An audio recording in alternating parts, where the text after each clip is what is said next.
ഫ്ലവേഴ്സിന്റെ പിൻബലത്തോടെ 24ന്റെ പുതിയ സംരംഭം 24 study abroad. വിദേശ പഠനം ഇനി സുരക്ഷിത്. വിദേശ പഠനം ആഗ്രഹിക്കുന്നവർ ഉടൻ വിളിക്കൂ 9001 ആരൊക്കെ തമ്മിലെന്ന് ഇടീ അമ്മൂമ്മ ചേച്ചി തമ്മിൽ തന്നെ. ഓ അമ്മൂമ്മ രാവിലെ തന്നെ കയറി അങ്ങ് തിരിഞ്ഞ്. പിന്നെ തിരിഞ്ഞെന്ന് പറഞ്ഞാൽ നമ്മൾ പറഞ്ഞ് സോൾവ് ചെയ്യാൻ പറ്റുമോ? അമ്മൂമ്മയല്ലേ ആള്. ചേച്ചി പിന്നെ അങ്ങനെ പോയി. പിന്നെ നീ ഇന്ന് വൈകിട്ട് വരൂല്ലേ ശിവ? ഞാൻ വിളിക്കാൻ വരാവേ. ആ ശരിടി. അതേടാ ഞാൻ തിരിഞ്ഞിരിക്കുവാ. നിന്റെ ചേച്ചി നേരെ നിൽക്കുവാന്നല്ലോ. കുറച്ച് ദിവസമായിട്ടേ ഇവിടുത്തെ രംഗങ്ങളൊന്നും എനിക്ക് അങ്ങോട്ട് പിടിക്കുന്നില്ല. രംഗങ്ങളാ? എന്താ രംഗങ്ങള്? ആ രംഗങ്ങൾ എന്തോന്ന് പറഞ്ഞ മനസ്സിലായില്ലയോ? നിങ്ങൾക്കൊന്നേ ഇപ്പൊ എന്നെ അങ്ങോട്ട് പിടിക്കുന്നില്ലല്ലോ. അല്ലെങ്കിലും അങ്ങനാടാ. ഈ ന്യൂജൻ പിള്ളേർക്കൊന്നുമേ പഴയ ആൾക്കാരെ കണ്ണെടുത്തിട്ടുണ്ടെങ്കിൽ കണ്ടൂടാ. ഞാൻ ഇനി ഇവിടെ ഒരു ബാധ്യതയായിട്ട് നിൽക്കുന്നില്ല. ഇപ്പം നിങ്ങൾക്ക് ഈ വീടൊക്കെ കിട്ടിയല്ലോ. ഞാൻ എല്ലാവരുടെയും കൂടെ സന്തോഷമായിട്ട് ഇവിടെ നിൽക്കാമെന്നൊക്കെ വിചാരിച്ചാണ് വന്നത്. എനിക്ക് നിങ്ങളുടെ ക്രിക്കറ്റ് കുത്തും കൊണ്ടുകൊണ്ട് ഇവിടെ നിൽക്കേണ്ടെന്ന കാര്യമൊന്നുമില്ല. ഞാൻ അങ്ങ് പടവലത്ത് പോവുക. എന്തിനു വർത്താനം അമ്മൂമ്മ പറഞ്ഞ? ക്രിക്കറ്റ് കുത്താ അമ്മൂമ്മ ഇവിടെ സംസാരിച്ച് ശരിയല്ല. അങ്ങോട്ട് പോയേ. കണ്ടോ നീ ഇപ്പൊ എന്നോട് ദേഷ്യപ്പെടാൻ തുടങ്ങി, കൈ ചൂണ്ടി സംസാരിക്കാൻ തുടങ്ങി. നീ നേരത്തെ ഇങ്ങനൊന്നും സംസാരിക്കത്തില്ലായിരുന്നല്ലോ. സംസാരിക്കുമായിരുന്നോ? ഇപ്പൊ എനിക്കെല്ലാം മനസ്സിലായി.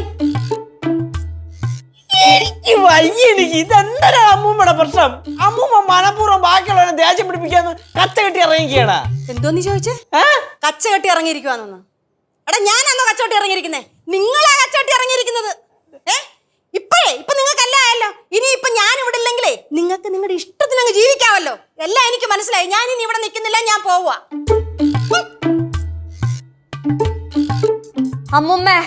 അമ്മൂമ്മക്ക് ഇപ്പൊ എന്താ വേണ്ടേ? അമ്മൂമ്മക്ക് ഇവിടെ നമ്മുടെ ക്രിക്കറ്റ് കുത്തും കണ്ടോണ്ട് നിക്കാൻ വയ്യെന്ന് പടവലത്ത് പോണെന്ന്. ആരാ അമ്മൂമ്മയുടെ ക്രിക്കറ്റ് കുത്തിയത്? ഞാനല്ല. ഓ ഇനിയിപ്പോ നാട്ടുകാരുടെ വീട്ടുകാർക്ക് മൊത്തം പറഞ്ഞെടുക്കാനുള്ളതായല്ലോ. ചെറുമക്കൾ ക്രിക്കറ്റ് കുത്തുന്നു, അതുപോലെ തന്നെ പട്ടിണിക്ക് ഇടുന്നു. പിന്നെ ഇപ്പൊ മക്കളുടെ പേരിൽ വീട് എഴുതി തന്നതുകൊണ്ട് മക്കള് വീട്ടിൽ നിന്ന് അടിച്ചിറക്കുന്നു. ഇനിയിപ്പോ ഓരോന്നൊക്കെ ഇനി പറഞ്ഞുണ്ടാക്കിക്കോളാം. നിനക്ക് വാക്സാമർത്ഥ്യം ഉണ്ടെന്ന് പറഞ്ഞോണ്ടേ ഒരുപാട് കിടന്നങ്ങ് തുള്ളല്ലേ. ആഹാ, കുടുംബക്കാര് പറയുന്നത് എന്താണെന്നറിയോ? അമ്മൂമ്മയുടെ കയ്യിൽ നിന്നാണ് എനിക്ക് ഈ വാക്സാമർത്ഥ്യം കിട്ടിയെന്ന്. ആ മെനക്കെട്ട സ്വഭാവം ഇങ്ങോട്ട് കിട്ടിയിട്ടുണ്ടെന്ന് കുടുംബക്കാര് പറയുന്നുണ്ട്. ഇനി ഞാൻ ഇവിടെ നിന്ന് ശരിയാവത്തില്ല. ഞാൻ പോവാ. പോയി കഴിയുമ്പോ അയ്യോ അമ്മൂമ്മ പോയെന്നും പറഞ്ഞോണ്ട് വിളിക്കാനും കാണാനും വന്നേക്കരുത്. ഞാൻ പോവാ. ഞാൻ ഇവിടെ നിക്കത്തില്ല.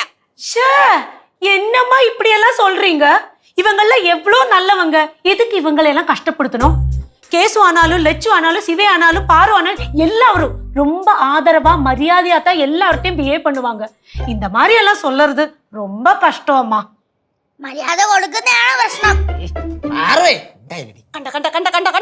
കണ്ടോ കൊച്ചു പോലും എന്നെ വെറുതെ വിടുന്നില്ല. കൊച്ചു പോലും. ഈ കൊച്ചു തന്നെ പറയുന്നതാണോ അതോ ആരെങ്കിലും പറയിപ്പിക്കുന്നതാണോന്ന് ആർക്കറിയാം? കേട്ട് എന്തിനമ്മൂമ്മ നമുക്ക് സ്വന്തമായിട്ട് പറയാൻ അറിഞ്ഞൂടെ? നമുക്കിവിടെ സ്വന്തമായിട്ട് ഡിക്ഷണറി ഉണ്ട്. ഡിക്ഷണറി ഇപ്പോഴാണ് നമ്മൾ പറഞ്ഞു കൊടുക്കാനായിട്ട്. അല്ലെങ്കിലും വയ്യാതായിരിക്കുന്നവരെ കുടുംബക്കാർ ഒഴിവാക്കും.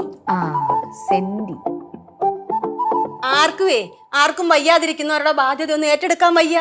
എല്ലാവർക്കും അവരവരുടെ കാര്യം മാത്രമേ ഉള്ളൂ. വല്ല വൃദ്ധസദനത്തിലും കൊണ്ടാക്കുന്നതിന് മുമ്പട്ടെ ഞാൻ അങ്ങ് പോവാന്നേ. ആ ഉമേഷും ഭാര്യയും മക്കളും അമ്മ എപ്പോഴാ വരുന്നേ എന്ന് എപ്പോഴും ചോദിക്കും. അമ്മൂമ്മ ഉമേഷന്റെ വീട്ടിൽ പോവാണോ? എന്താ പോയാല് അവര് പൊന്നു പോലെ നോക്കും. എന്തിനാ അങ്ങോട്ടൊക്കെ കയറി ചെന്ന് അവിടെ ഉള്ളവരുടെ മനസ്സമാധാനം കൂടെ കളയണേ? ഇവിടെ എങ്ങാനും കുത്തിയിരുന്നാ പോരെ?